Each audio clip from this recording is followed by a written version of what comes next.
Welcome to Merchman Seeds Cup of Joe. On this episode, Lynn was on the road looking at untreated wheat in Illinois this past week. Hear about planting conditions, stand counts, even emergence, and what's to come for hyper early and untreated wheat. Hear from Ben how seed treatment and other factors are important to consider when planting early in cooler conditions. And Turk summarizes the latest USDA report. Hi, this is Joe Mershman. Welcome to Merchman Seeds Cup of Joe. Today we have Ben, Lynn, and Turk. This week we're going to start with Lynn. Yeah, so last week I missed filming. I was out on the road, and one of the highlights of the trip that I had was stopping by and looking at a new grower for us that was interested in some untreated wheat. And last year was kind of our first foray into untreated wheat, so was really curious on how disease pressure, bug pressure was kind of looking in the wheat stand, and this is organic or transitional ground that these guys are looking at. So was real curious on our first foray into that. So stopped by to take a look at how the plants were doing, how the planting conditions, or talk about the planting conditions that were happening when they were planting. They were able to get kind of a good test from what I would call a early-ish planting date and then also a late planting date. So when we're looking at that, we're kind of looking at how the plants were tillering, how were they coming out of dormancy, and to be honest, they were kind of in the same boat as we were down here. The plants really never went into dormancy. They had the same boat, real cold conditions, but had a nice layer of snow to insulate the ground. So really never hit that dormancy, but I'll throw some pictures up with Alex here to take a look at it.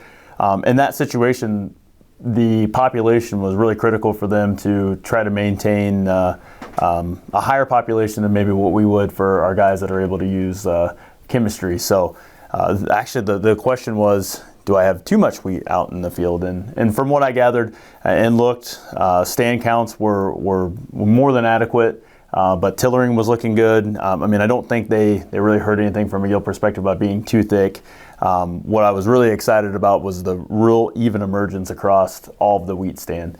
When I look at that, when I'm looking at the plants, I think the potential for a main head on all these plants are going to be phenomenal. They got a little bit of tillering, but in this instance, I'm not too concerned about it just because of the population that we really don't need the tillering to be able to make up yield. We have enough plant population there, and the weed control coming up this spring is going to be phenomenal. I think once we finally get, in their scenario, they're using poultry manure, and it's a little bit slower release on some of that nitrogen. So as that starts to break down, as we get some heat, we're going to hit that nitrogen and really take off. So really excited. We're confident in our wheat varieties, but it's just something a little bit new with being untreated. So it was a good trip for me to be able to lay my eyes on it and see how virtually no disease. The only thing that I could see was just a little bit of potential, some frosting off. They had 2 weeks ago some nighttime lows into the 20s for a few hours, but I think that actually happened pretty early in the process, and now it's just in the the top portion of the leaf. Talk about the whole scheme of what they're trying to do and what they're getting away from and why they want our ultra earlies and where they're at. So I was about 20 miles, give or take, from Rockford, Illinois. So on the northern part of the territories where we're thinking of our ultra earlies and our hyper earlies as double crop options. So that's why they kind of came to Merchman's, because they were interested in getting into a double crop rotation in organics, and also to get away from oats, because a lot of their rotation is corn, bean, oats, and now they're kind of getting to the point where the oats aren't as valuable of a crop, because either you're selling it for feed, or you're selling it to other organic farmers for a cover crop essentially. And if everyone's raising their own cover crop, then the market for that's pretty low. So they're looking to add another income source to their operation. So what they want to do is target that mid to early June timeframe, be able to get that weed off, plant their beans. When they look at it from the organic standpoint, June is kind of sometimes when they're planting their first crop, just because of weed pressures and whatnot. So if they're able to do that, some of their acres really isn't going to change as far as the operational, and what they're now doing is sliding in another cash crop instead of having a cover crop that either is disc under or taken to seed and sold for relatively lesser value than what this wheat is. And they have some marketing options from organic feed mills, and then just at the end of the day they can just take it to whatever elevator as well, and marketed as wheat. So two good options there from a revenue source that they have at their disposal. So it's something that they're very excited about. There's a lot of pent-up excitement and demand for these ultra earlies from both the conventional guys and now guys looking to transition acres over to the organic side. So we're really excited about that. They want to be one of the first on the hyper earlies, because that will allow them to what the goal is for that is to be able to plant that right at the Hessian fly, or a little bit earlier than the Hessian fly date, be able to harvest that first part of June, because what they'll do is they'll run it through a mixed flow dryer, put it in a bin, and then be able to stab their beans in right after that. So like I said, from their standpoint, it's a really exciting endeavor that they're adding another revenue option and also another cover option on their ground, because as Joe has said to us quite often, that sunlight is not wasted. So and they have no other tools beside mechanical tillage. So it's a good option for them to kind of increase that soil biology and the soil life by introducing another crop into the rotation and keep something living on those acres all throughout the year. Well, it's a little bit helps them on their weed control system too, no doubt. So yeah, when we're talking about planting early and harvesting early, you have some considerations as we are in some parts of our area getting into the swing of things down south, and up here north of I-70, we've got guys that are starting to get a little bit itchy. So what are some considerations that you have as we look to at crop insurance planting time, or a little bit on the early side if an individual has bought up that coverage? Well, I think the number one thing that we could all talk about is seed treatment, because we're going to be playing in this cooler, wetter environment, I think, for the next call it 2 weeks pretty easily. So seed treatment is going to be very, very important. A lot of guys have already ordered their seed and ordered their seed treatment, but if you're pushing things on the early side, our Saltro Trinemco is a key thing in our starting line plus, specifically the for the sudden death protection coming from the Saltro. We know that the infection happens at the time when the seedling is breaking through the ground, so seed treatment is definitely important when we're planting into cooler conditions. Specifically on the soybean side. The planting depth on the soybean side is a big one to consider, because you want to interrupt you just a second, Ben, but that turpidity piece of our seed treatment is very important in this early planting, because of it's a stress reducer too. In other words, when that seed becomes under stress, it needs certain enzymes and different things that it's got to either manufacture, but we already got them on the seed. Different the components of turpidity. So turpidity, Saltro. If you're going to be planting early, you got to have both. Correct. Nope, I completely agree with that statement.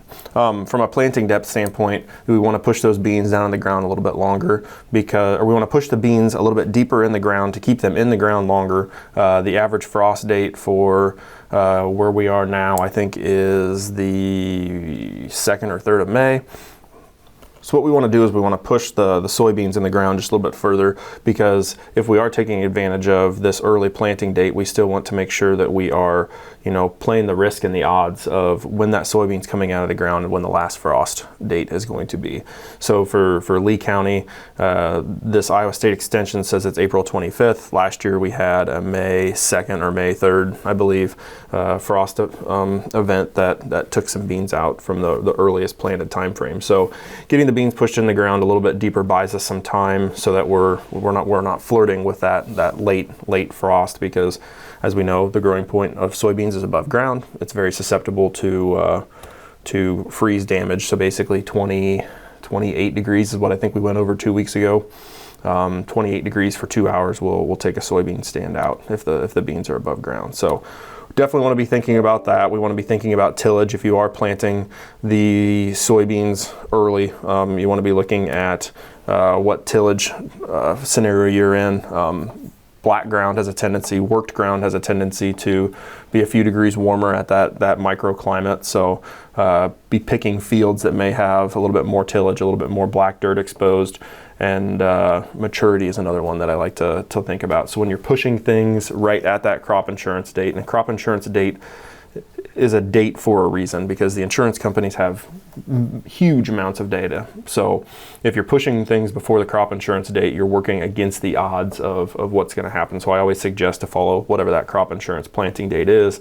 But when we are right there at that 10th or 11th for the state of Iowa for your crop insurance date, I would probably be pushing things a little bit for the fuller season on these fields that you want to get out and start early on, and then go back to your earliest variety when you're in your normal planting time frame. Because what you don't want to do is you don't want to have a super early variety out there way early, because it's not going to take advantage of the long growing season that you're working with. So for here, a normal maturity is probably a 3.6 is our average or median maturity. So I would probably be planting at that 3.6, 3.7 if you're going super early. And then if you have some 3.0s bought, then that would be the next bean that I would plant after that, and then work your way through the maturity zone. And the reason being is you don't want all of your beans to mature at the same time. Why you go back to the early one? Yep. The typical suggestion is to, when you're planting in normal time frames, is to plant your earliest bean first and then work your way to the fullest season. And you're exactly correct, is you want the maturity to be spread out. You don't want them all going through the flowering process or the pod fill process at the same time, because you may get rain, you may not get rain. That all affects how soybeans fill. So when you're looking at planting depth, if you're an 1.5 inch guy, go to 2. If you're 1, go to 1.5. Just whatever's comfortable. What's your suggestion on that? I would say if you are a typical 1.5 inch guy, I'm probably closer to 2, 2.25. Just get the beans in the ground. We know that they have the push power. We know we're not going to be fighting crusting, because we don't have this super warm spell where we're going to get the soil to crust off really quickly. So 2, 2.25. I wouldn't really push much past that, because once we go that deep, we start to get some inconsistencies with the planter. So I really like that 2, 2.25, and I think that buys you 5 days of emergence time frame, 5 to 6 days of emergence time frame when you're in delaying it, right? Correct. So all things to think about, because I think there's going to be a lot of guys that are going to be making that hard decision in the next 10 to 15 days here on what we're going to be doing for getting beans and corn stuck in the ground. And the key thing is soil conditions are ideal. If you're going to be doing that, you better, you don't be mudded in, you better wait. But if the soil conditions are ideal, maybe you could do a field or two. Yep. Right. For the immediate local area, I think we are going to fight too wet before we fight too cold.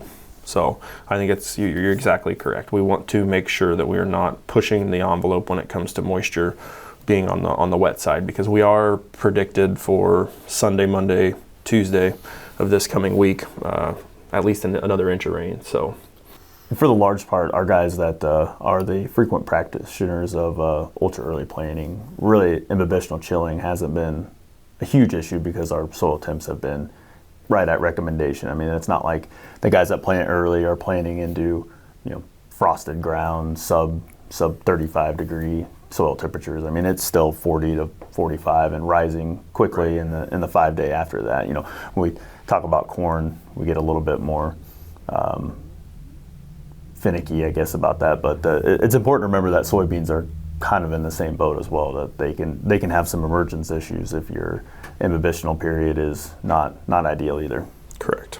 Yep. You definitely want to be paying attention to what that 2 inch soil temp is. So for sure. And that's something, exactly this time of the year, that when we have the nighttime lows and daytime highs, the 2 inch, we can kind of get a little bit of a fluctuation as we move about. And I think that's what happened last year a little bit, was guys that didn't plant as deep as what you were recommending there. We caught some really good at planting, and then the 7 days afterwards where we were, growing degrees out the wazoo, that the stuff that was planted at 1 inch shot right out of the ground, and then come the 1st of May, they were exposed to those cold temperatures were the ones that were probably 1 inch and a quarter, a half, or 3/4 were able to just buy a little bit, because we saw it in replant. It was a matter of a day, 2 days was the difference between potential frost damage and not. So yeah, no, you're exactly correct. That's why that getting them stacked in the ground about 1 inch deeper than what you would normally plant is going to buy you 5 or 6 days. And when you're the last one I would like to point out, when you're doing this, it's really important to not chase that planter with your pre's. Like as we're a little bit into the colder temperatures and those beans are going through their processes of coming out of the ground, that we don't want to already add a layer of chemistry that they have to fight through if we get some wet conditions and there's a pool of your PPOs. They're too important not to use, but we just have to manage that when we're in a little bit wetter and cooler temperatures to not have burn off the crick of the soybean as it's coming out of the ground, or have some splash up once the soybean is established on the cotyledons and lose our growing point or our cotyledons.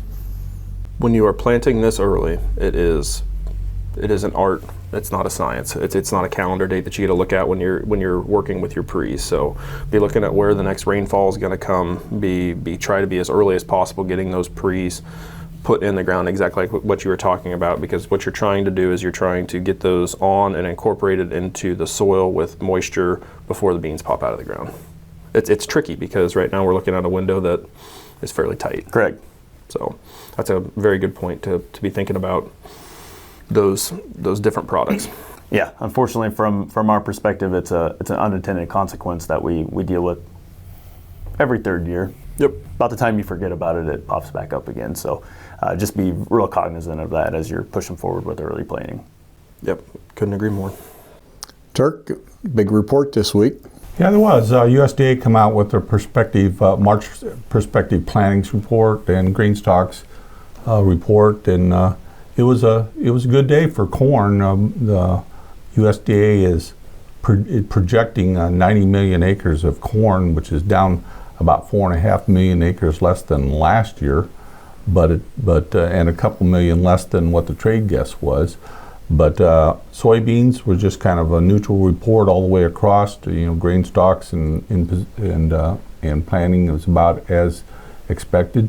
So and wheat acres, same thing there. They were down a couple million, but winter wheat was about steady what they're projecting. So it was a good day for the grain markets, and the big news I think is the fact that we lost 6 million acres of overall all crops expected to be planted. And where did they go? Because cotton's only up a little bit, 500,000 acres. So where did they go? The biggest losses were in the southern Great Plains, Texas, Oklahoma, down in that area, and they're expecting to just not plant corn or soybeans or wheat this year. So I don't know if they're going to go back to grass or whatever, but they've been experiencing drought the last few years, and so I expect that there's some people that are going to go back to what they always used to do rather than chasing that corn and soybean market. Oh, very good, very good. Well, it's Easter weekend, and so I thought when we got to our corny jokes, so we'd focus on Easter, So anyhow, actually, this is a story, so I'll read it to you, okay? A man was blissfully driving along the highway when he saw the Easter bunny hopping across the middle of the road. He swerved to avoid hitting the bunny, but unfortunately, the rabbit jumped in front of his car and was hit. The basket of eggs went flying all over the place, and the candy too. The driver, being a sensitive man, as well as an animal lover, pulled over to the side of the road and got out to see what had become of the bunny carrying the basket. Much to his dismay, the colorful bunny was dead. The driver felt guilty and began to cry. A woman driving down the same highway saw the man crying on the side of the road and pulled over. She stepped out of the car and asked the man what was wrong. "I feel terrible," he explained. "I accidentally hit the Easter bunny and killed it. What should I do?" The woman told the man not to worry. She knew exactly what to do. She went to her car trunk and pulled out a spray can. She walked over to the limp, dead bunny and sprayed the entire contents of the can onto the little furry animal. Miraculously, the Easter bunny came back to life, jumped up, picked up the spilled eggs and the candy, waved its paw to the two humans, and hopped down the road. 50 yards away, the Easter bunny stopped, turned around, waved, and hopped down the road another 50 yards. Turned, waved, and hopped down another 50 yards and waved. The man was astonished. He said to the woman, "What in heaven's name is in your spray can?"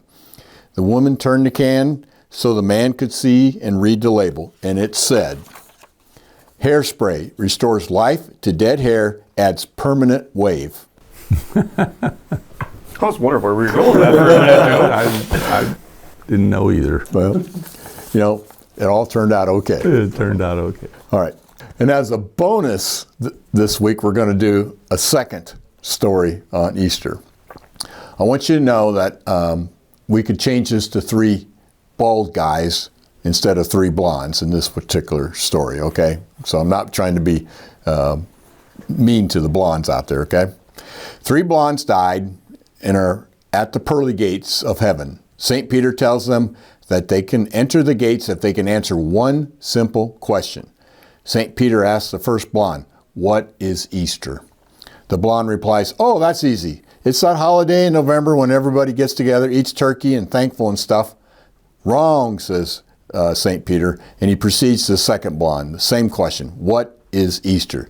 Second blonde replies, "Easter's that holiday in December when we put up a nice tree, exchange presents, and drink eggnog." St. Peter looks at the second blonde and shakes his head in disgust and tells her she's wrong. Then he peers over his glasses at the third blonde and asks, "What is Easter?" Third blonde smiles confidently and looks St. Peter in the eye. "I know what Easter is." "Oh," says St. Peter, "what is it?" "Easter is that Christian holiday that coincides with the Jewish celebration of Passover. Jesus and his disciples were eating at the Last Supper. Then the Romans took him to be crucified. He was stabbed in the side, made to wear a crown of thorns, and was hung on a cross with nails through his hands. He was buried in a nearby cave, which was sealed off by a large boulder. St. Peter smiles broadly with delight. Then the third blonde continues, "Every year the boulder is removed aside so that Jesus can come out, and if he sees his shadow, there will be 6 more weeks of winter." I think you got to keep them both in. Okay, we can do that. Thanks everyone for watching this week. I hope you and your family are safe and healthy, and have a happy Easter. See you next week.